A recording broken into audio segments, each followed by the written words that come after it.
Following the beginning of the pandemic last year, Barrow County is one of the many school systems in Georgia struggling to find substitute teachers to cover at school or online. We have, since 2016, used Kelly Services, and our fill rate has been in the mid-80s for most of that time. Last year, it dropped to 67%. That was significant for us.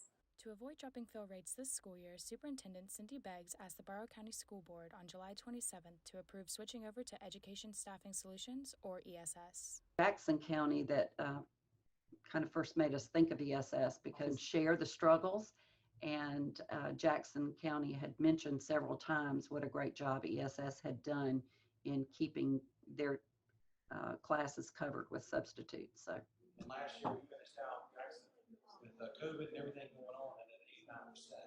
The year prior to that, it was 99%.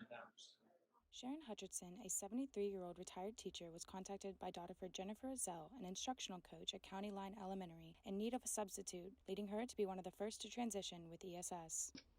Right before school started, she called and she said, we have a third grade teacher who thought she was going to be able to start the school year, but she had her baby the day before school started. The sub at the very last minute backed out. So here they're starting the first day of school without a teacher for this third grade class. The lifelong teacher noted that young students need correct attention and a stable teacher presence, which they have not had due to COVID-19. A rough time for them. And in some ways, they are more like March first graders because that's when they left school. You know, they've had a year of not being in big groups and not having to settle down because they're at home. Hutchinson plans to work with County Line until fall break, but is willing to stay if they need her for the rest of the school year. Alexis Almore, Grady News Source.